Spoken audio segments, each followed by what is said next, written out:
The warm-up presented by your local North Texas Geico agents. It's time to get warmed up for week 3 of Texas high school football.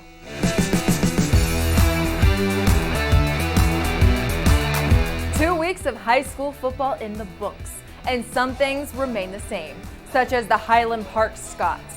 They currently own the state's longest winning streak at 33 consecutive victories. But in order to keep that streak alive, they're going to have to take down one of the area's best in Frisco Lone Star. The Rangers have been lighting up the scoreboard in their first 2 games to the tune of 130 points. This includes last week's 75-0 win over Richland. Sophomore quarterback Garrett Rangel is a force as he threw almost 400 yards last week. And Stanford commit Marvin Mims caught 5 passes for over 200 yards and 3 scores. However, the Scots are 102-1 at Highlander Stadium under Randy Allen, so it will be a tough task for Lone Star to go and get a win. Look for a shootout between Chandler Morris and Rangel, but with the Scots edging this one out. A nice battle in Mansfield this Friday as Lake Ridge takes on Timberview at Vernon Newsom Stadium. The Eagles have 2 solid wins against out-of-area teams. Adrian Hawkins has given them a solid quarterback play, passing for 650 yards in just 2 games.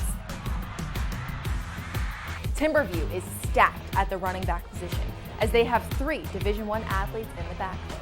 However, the talent hasn't resulted in wins yet, so they'll be looking to upset Lake Ridge to get that first dub.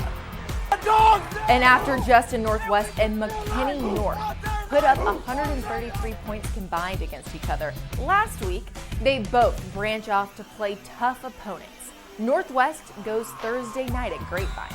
The Mustangs are 1-1 and will have to deal with Texan quarterback Austin Ahmad, who threw for 512 yards and 7 touchdowns last week. Meanwhile, McKinney North will host Frisco Wakeland on Friday. The Bulldogs' Dylan Markowicz threw for 362 yards himself, so look for North to light up the scoreboard again. You saw last week Chandler Morris of Highland Park took home our first bobblehead of the season. Heading into week 3 of the season, let's take a look at some players who have a chance of getting their likeness on a bobblehead as well. Alito is starting district play this week against Burleson Centennial, and running back Jace McClellan is itching for a big game. The Oklahoma commit had a decent game against Denton Guyer and a loss week 1, but should be able to find more open spaces against Centennial. How about Lone Star's Marvin Mims? He could have a big game against Highland Park this week. If the Rangers are to pull off the upset at Highlander Stadium, Mims is going to have to use his speed to break free for big plays. Birdville's Ladarius Mixon has run over 150 yards his first 2 games of this year, and he will look to explode against Weatherford.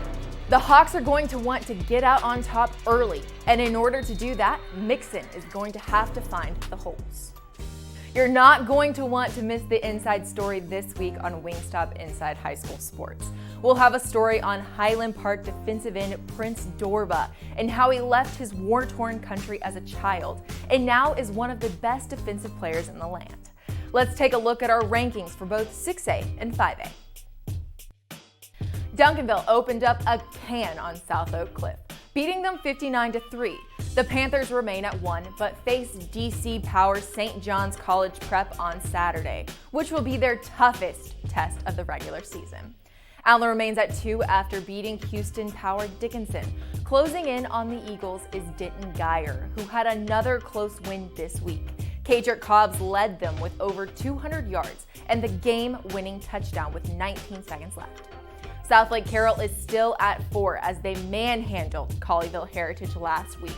Rounding out the top 5 is DeSoto as quarterback Samari Collier had another impressive showing against Jesuit last week. 5A leader this week is Highland Park. They knocked off Horn and now await Frisco Lone Star Friday. Despite being without stud Drew Sanders for about a month, Denton Ryan remains at 2 as they shut out Fossil Ridge. Number 3 is Alito, who had basically an off week as they dismantled a team from Mexico. Our number 4 team is Lone Star, and the Rangers could jump a couple of spots if they can upset Highland Park in Dallas Friday. Rounding out the top 5 is the Colony, who put their name on the map by thumping Frisco Reedy last Friday. We're not done yet. It's time for the extra point.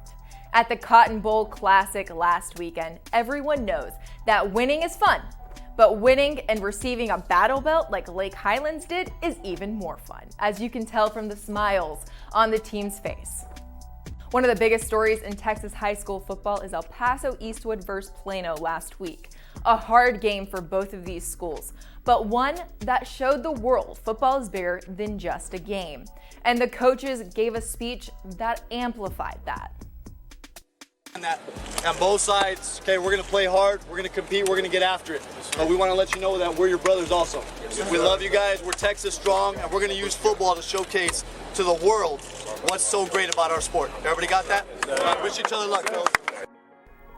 That's all we have for this week's episode. Follow all things inside high school sports by following our social media accounts. We have Twitter, Facebook, Instagram, and YouTube.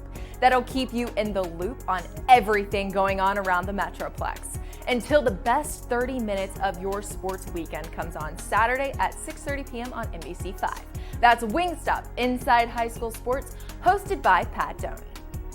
For watching this week's episode of The Warm-Up, presented by your local North Texas Geico agents. To find the office nearest you, go to geico.com/DFW.